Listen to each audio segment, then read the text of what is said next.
Last week, we had Big Ten Media Days, and on Sunday, the KenPom rankings just came out. Boys and girls, basketball season is right around the corner.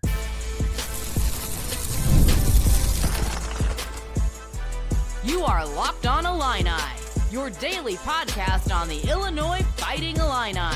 Part of the Locked On Podcast Network, your team every day. Welcome welcome all to another episode of Locked On Illini. Thank you all so much for making us your first listen each and every day.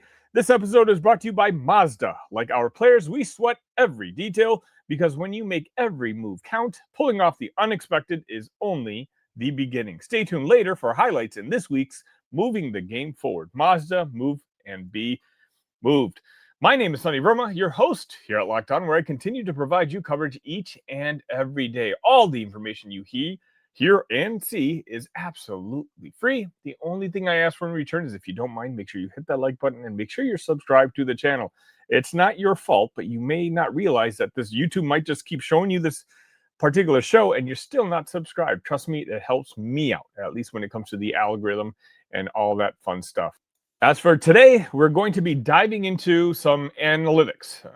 Illinois basketball has just debuted at number 6 in the first KenPom rankings of the season, 6th in the entire country, behind only Houston, Florida, Purdue, Kentucky, and UConn. Now, it's just a number, granted, but in modern college basketball, this number, the KenPom ranking, means a lot. KenPom has become the currency of respect in March. And it tells us something about how good this Illinois team can be on paper heading into the 2025-2026 season.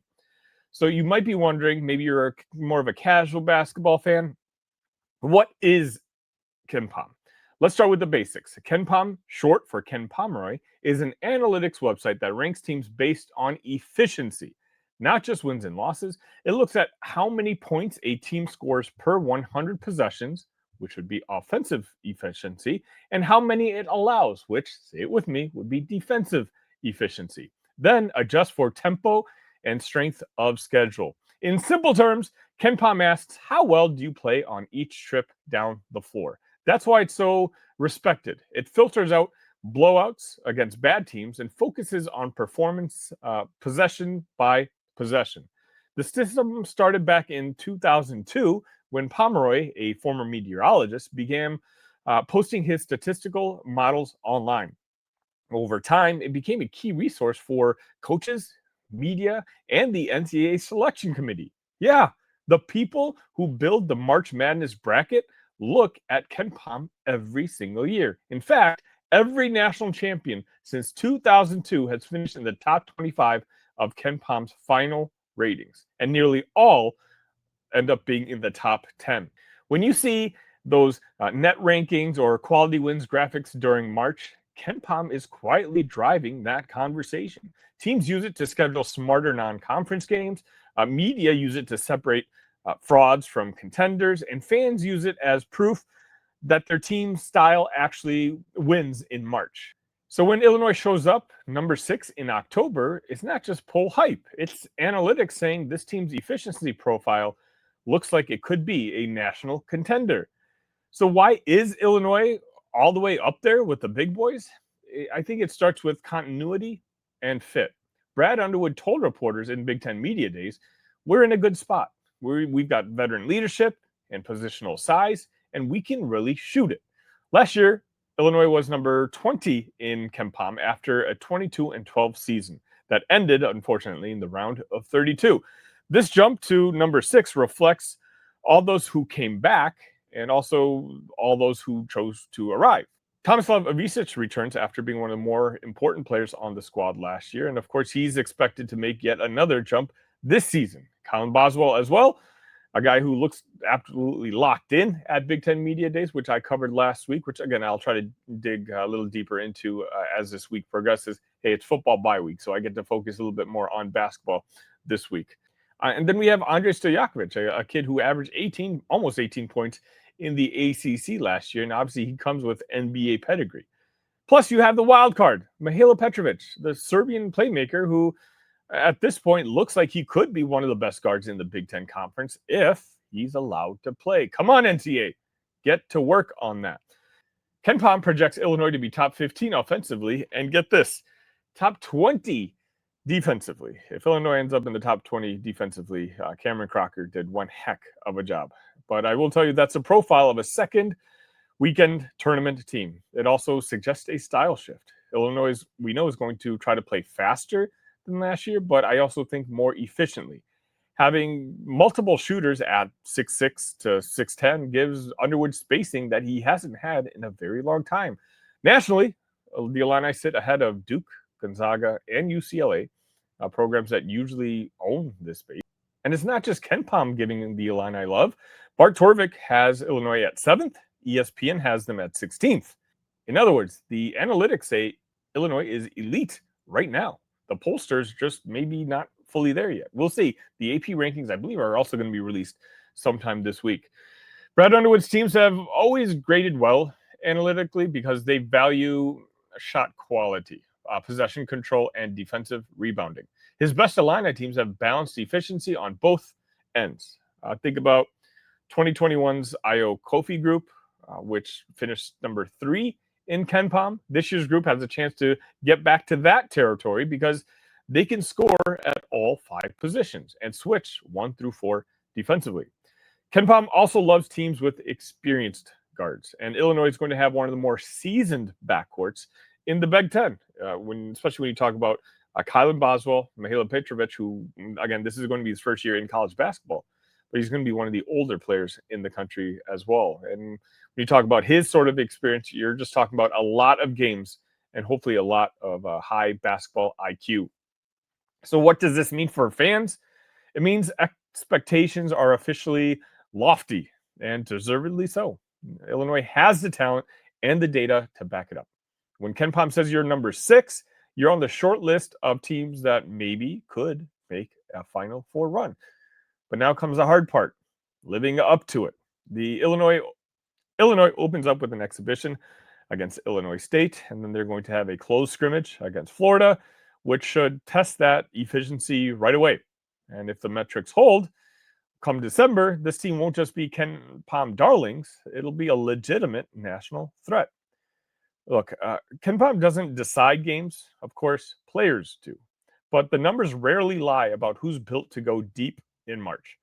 For Illinois, to start at number 6 shows how far this program has come under Brad Underwood. From a rebuild to a model of consistency and efficiency, well, now once again in the conversation with college basketball's elite. As I said, I think AP rankings come out this week, and we're going to see where Illinois ranks there, and then I'll just do a complete analysis of combining all the different rankings. But again, this just seems to be one of those seasons that you just have no idea where it's going to go. You're going to see a lot of familiar faces, but you're also going to see a lot of new faces this year. Let me know what you think. Is number 6 too high for this Illini team? Let me know in the comments.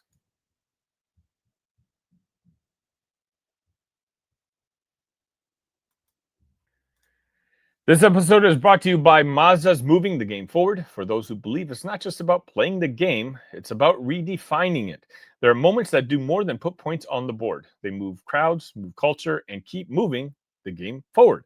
This week's moment that moved the game forward is, in my opinion, I got to give love to the offensive line of the Illini football team. I really thought, I talked about it last week on the show, that seeing all those NFL players on the Ohio State Buckeyes defensive line, that they were going to eat up our offensive line and make Luke Altmaier's life very difficult on Saturday. But quite honestly, Bart Miller and the job that he did with those guys on the O-linemen, look, we didn't come out with the victory, but I did see a lot of improvement, especially from perceived weaknesses on the team.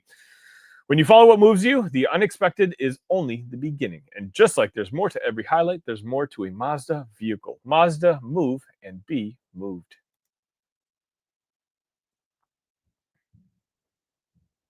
And welcome back. The new AP rankings are out, and Illinois football is not on it. Unfortunately, for the first time all season long, Illinois came up as number 26. That's basically the team with the most votes that isn't in the top 25. Illinois falls out. And normally I would be more frustrated than I should be, except when I saw that who's in. And you realize it really still is the big boys club. You're just talking about people patting each other on the back, obviously not paying attention. It's not about what your body of work.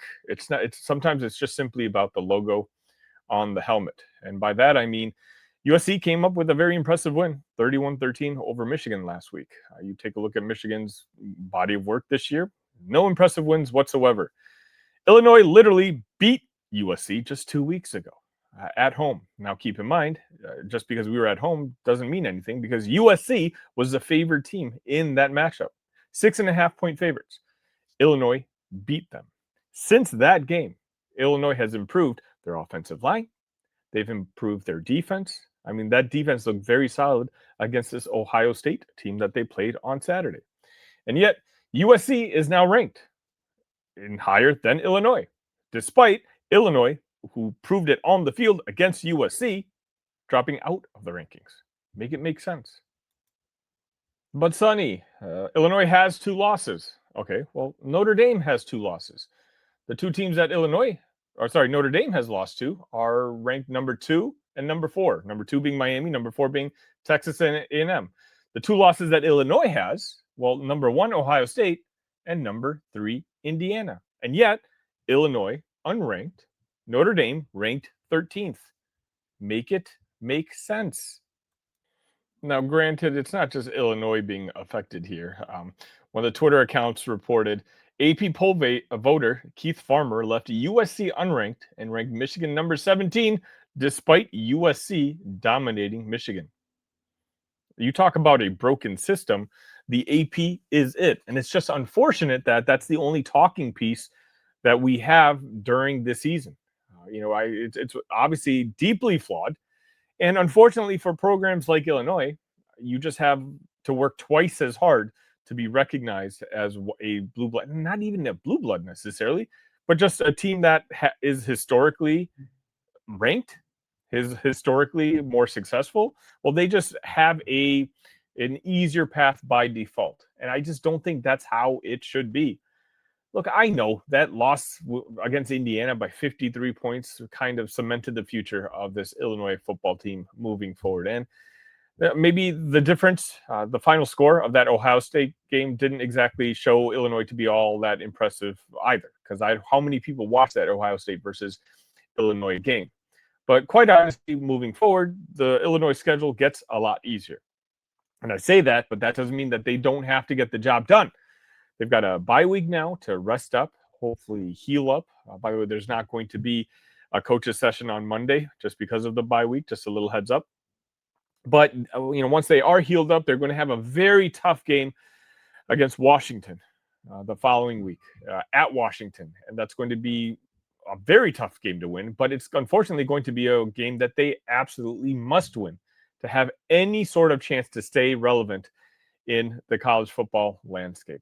And I'm not talking about college football playoff. Despite the fact that Illinois has only lost 2 games, and it happens to be against the number 1 and the number 3 team in the country, it's not about that anymore.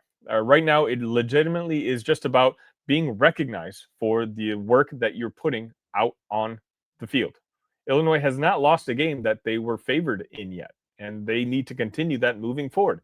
I'd imagine they're probably not going to be favored against Washington. So if you go up there and you pull out a victory, I think finally people will give some acknowledgement that that's another quality win that Illinois can have on its resume. You guys, we got to keep rooting for Duke at this point. Duke is 3-0 in the ACC with a very nice win over Cal, who had defeated Minnesota earlier in the week. If all of a sudden we can have a team like Duke win 9 games or maybe even contend for the ACC title, then that 45-19 victory that Illinois has over them is going to hold a lot more weight.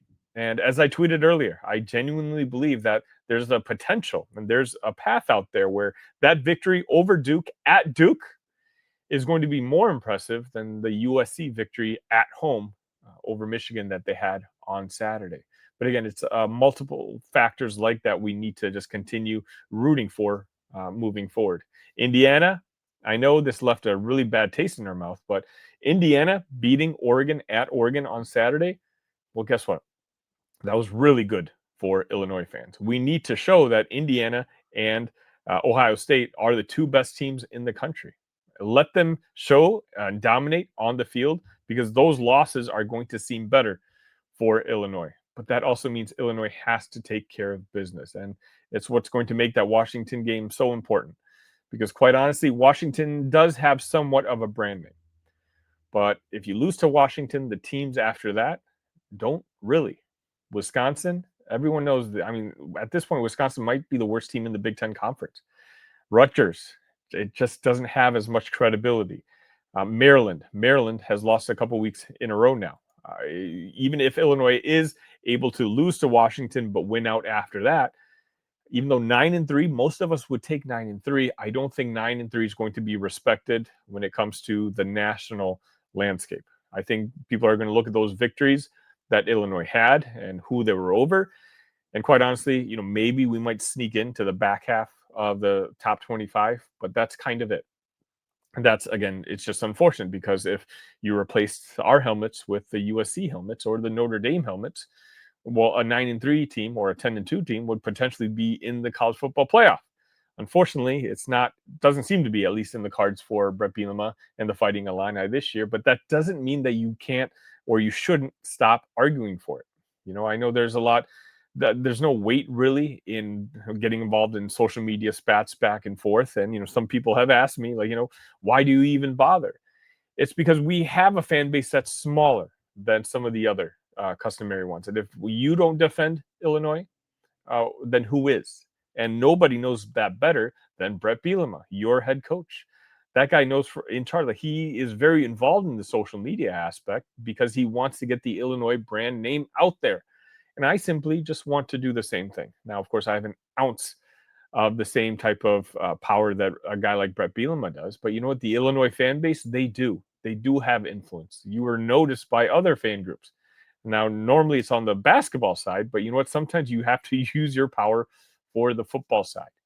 The AP voters, unfortunately, they're just not going to give Illinois the benefit of the doubt. And they're not going to give Illinois the benefit of the doubt until we have continued sustained success. And sustained success is, winning 8, 9, maybe 10 games every year, and maybe beating teams that you are underdogs against. Again, that's why I'm circling that Washington game. I really do think that it's going to matter a great deal. But moving forward, we saw, and I'll do a final recap of the Ohio State game once I get the all 22s. I haven't had access to that yet. But we saw Illinois compete against Ohio State, but realize that obviously there's still just a big discrepancy between the two talent levels. Indiana is there. Indiana has basically hit a home run with Curt Cignetti, and I'll dive deeper into this in the next segment. But Illinois is just not quite there yet, and Illinois has some work to do, and I think they will, in particular this week. I think they're going to be out visiting 2027 prospects, 2028 prospects, because they recognize that, it doesn't matter how good coaching that you have. Ultimately, you're still going to need to upgrade the level of talent on the field to reach the next level. Brett seems to have us comfortably at a certain level, and I'm grateful for it. But if we want to really be noticed in the world of the college football playoff conversations, well, then we need to beat the teams that are going to be perceived in the college football conversations. As of now, Illinois has lost by a combined, I believe, 71 points to two teams that are going to be involved in the college football playoff. And there's nothing we can do to change that now. That national perception is simply there.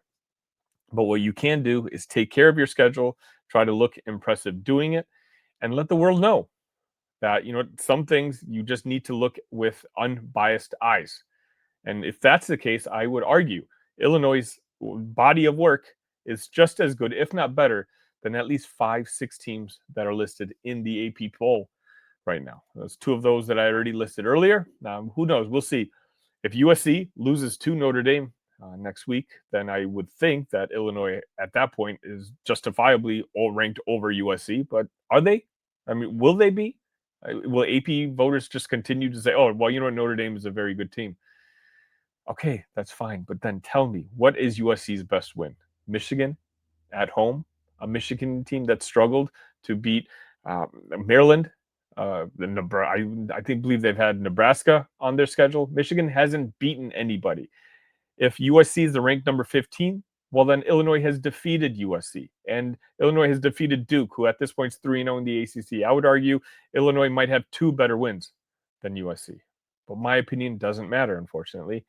And really, unfortunately, the AP voters does. And I don't even think they pay attention to what's going on, especially in games in Champaign. But until we change the perception, this is just simply where we're stuck. Let me know your guys' thoughts. Are you guys as annoyed as I am? I'd love to hear.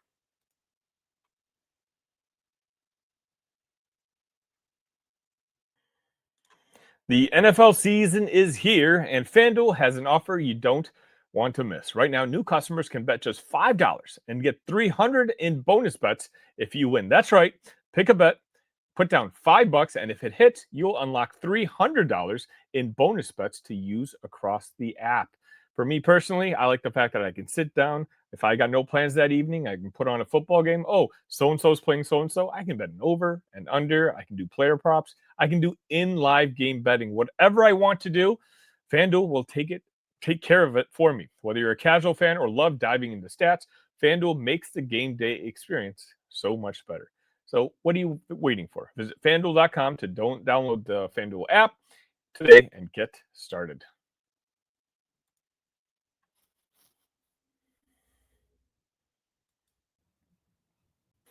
Most people can't name all their financial accounts or even what they're worth, whether it's 401ks, properties, or investments. And when you don't have the full picture, you can end up leaving money on the table. That's why there is Monarch Money. It's an all-in-one personal finance tool that brings your entire financial life together in one clean, easy-to-use interface on your laptop or your phone. Monarch is built for people with busy lives. If you've put off organizing your finances, Monarch is for you. Monarch does a heavy lifting for you.